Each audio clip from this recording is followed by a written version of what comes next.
Hi நண்பா, நிறைய பேர் கோர்ஸ் பண்ணுங்க அப்படின்னு சொல்லியிருந்தாங்க. என்னோட 5 வருஷம் நோஃபேப் எக்ஸ்பீரியன்ஸை எல்லாத்தையுமே சேர்த்து ஒரு கோர்ஸா பண்ணியிருக்கேன். இதை 1999 அதாவது 2000 அப்படிங்கிற பிரைஸ்க்கு லிஸ்ட் பண்ணியிருக்காங்க. ஆனா நம்மளோட சப்ஸ்கிரைபர்ஸ்க்காக 399 அப்படிங்கிற பிரைஸ்க்கு நான் லிஸ்ட் பண்ணியிருக்கேன். இது ஸ்டார்டிங்ல வர 50 பேருக்கு மட்டும் தான் இப்போதைக்கு. இது ஒரு லைஃப் டைம் ஆக்சஸ். நீங்க வாழ்க்கை ஃபுல்லா எப்போனாலும் இந்த வீடியோவை வந்து பார்த்துக்கலாம். இதை தாண்டி நம்ம தொடர்ந்து அடுத்தடுத்தும் வீடியோ அதுல எபிசோட்ஸா நம்ம போட போறோம். ஸோ முடிஞ்ச வரைக்கும் கொஞ்சம் சீக்கிரமா வந்து இதை சைன் அப் பண்ணிக்கோங்க. இந்த கோர்ஸோட லிங்க் கீழே டிஸ்கிரிப்ஷன்ல இருக்குது. அதை கிளிக் பண்ணி உங்களால ஜாயின் பண்ணிக்க முடியும். மறந்து விடாதே மகனே, இந்த உலகில் நீ தனிமையாக இருந்தாலும் உன் பார்வையில் அனைவரும் சமம் என்பதை மறந்து விடாதே. யாரும் முக்கியமானவர்கள் அல்ல. சரி சரி குருதேவா. மகனே, மோக வலையில் விழுந்து விடாதே. மோகம் உன்னை அழித்து விடும். மனிதன் எதன் மீது மோகம் கொள்கிறானோ அதனால் ஏற்படும் பின் விளைவுகளை எண்ண மாட்டான். எனவேதான் சொல்கிறேன், நன்றாக கேட்டுக்கொள். மது மாது இரண்டிலும் எச்சரிக்கையாக இரு. வணக்கம் சகோ. அதாவது வந்து பிரகாஷ் அண்ணாவோட ஒரு வீடியோ, அந்த வீடியோவில் வந்து சக்திமான் அந்த சீரியலோட இதை வந்து ஒரு பர்டிகுலராக ஒரு சீனை வந்து இது பண்ணியிருந்தாங்க. பிரகாஷ் அண்ணனோட வீடியோவில் எடிட் பண்ணி பண்ணியிருந்தாங்க. ஆக்சுவலாக சூப்பராக இருந்தது. அந்த வீடியோ கூட நான் பார்த்தேன், எனக்கு ஞாபகம் இருக்குது. ஒரு 2022 அந்த வீடியோவை பார்த்தேன். அதாவது திடீர்னு இந்த காம உணர்வுகளை வந்து கட்டுப்படுத்த முடியாமல் போகும் சில நேரங்களில். அப்போ சில நேரங்களில் வந்து பார்த்திங்கன்னா இந்த மாதிரி ஒரு வீடியோ நம்ம பார்க்கும்போது டக்குன்னு மைண்டு மாறும், நம்ம கண்ட்ரோலுக்கு வரும். ஏன்னா இந்த காம உணர்வுங்கிறது சாதாரண விஷயமே கிடையாது. ரொம்ப ரொம்ப ஒரு எப்படி சொல்கிறது, ஒரு கடினமான ஒரு ரொம்ப ரிஸ்க்கான ஒரு விஷயம்.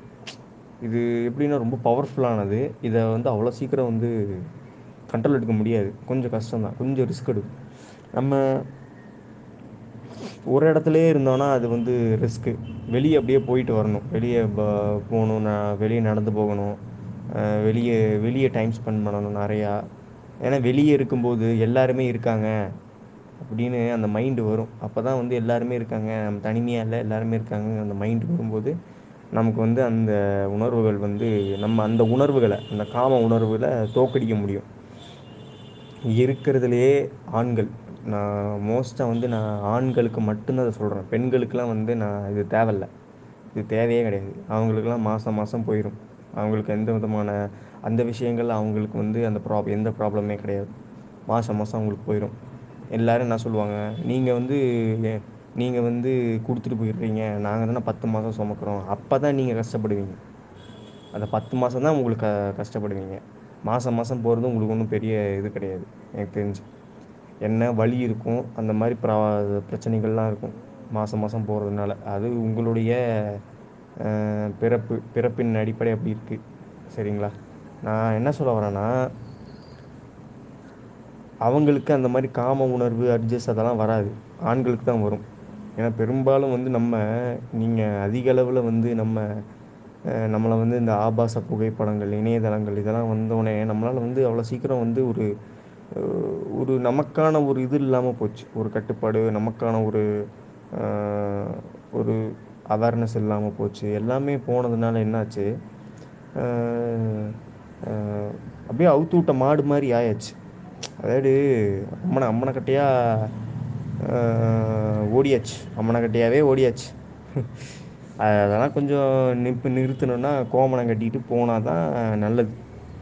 எல்லா நேரமுமே அம்மனமாக தெரிஞ்சால் என்ன, அதில் நியாயமே இல்லைல்ல. எல்லா நேரமும் அம்மனமாக தெரிஞ்சால் வாழ்க்கையில் வந்து ஒரு முழுமை வேணும். அது முழுமை வந்து பிரம்மச்சரியம் தான் கொடுக்கும், வேறு எதுவுமே கொடுக்காது.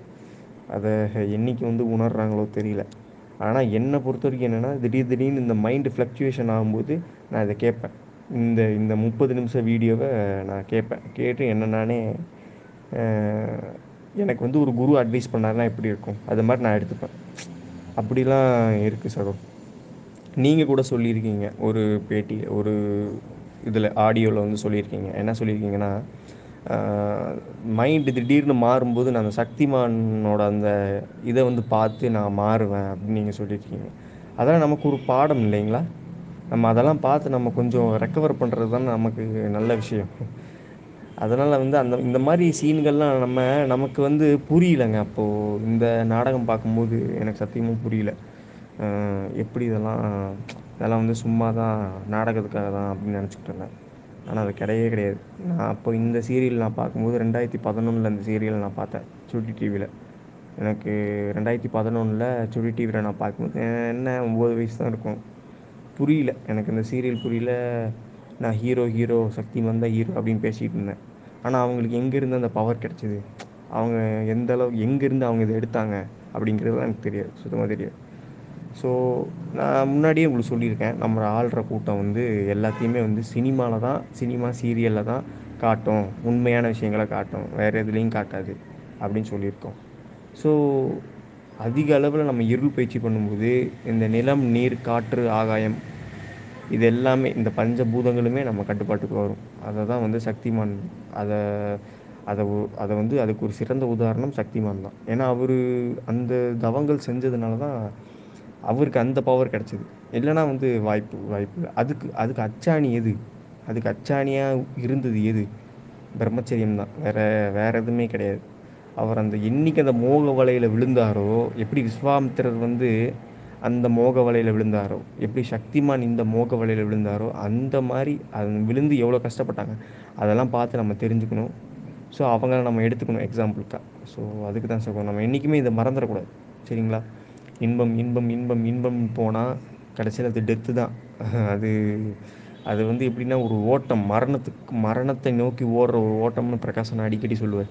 உண்மைதான், மரணத்தை நோக்கி ஓடுற ஓட்டம் தான் அது. ஸோ அதனால் வந்து இதுலேருந்து எச்சரிக்கையாக இருக்கணுங்கிறதுக்காக தான் நான் இந்த மாதிரி கிளிப்ஸ் எல்லாம் வந்து எனக்கு நானே ரெடி பண்ணி என்ன நான் சேஃப் பண்ணிக்கணும், என்ன நான் பாதுகாப்பாக வச்சுக்கணும், என்ன நான் பார்த்துக்கணும், அதுக்கான ஒரு ரெமெடி தான் இது. சரிங்களா சார்? ஸோ அதுக்கு தான் வந்து நான் இந்த கிளிப்பு இது பண்ணேன்.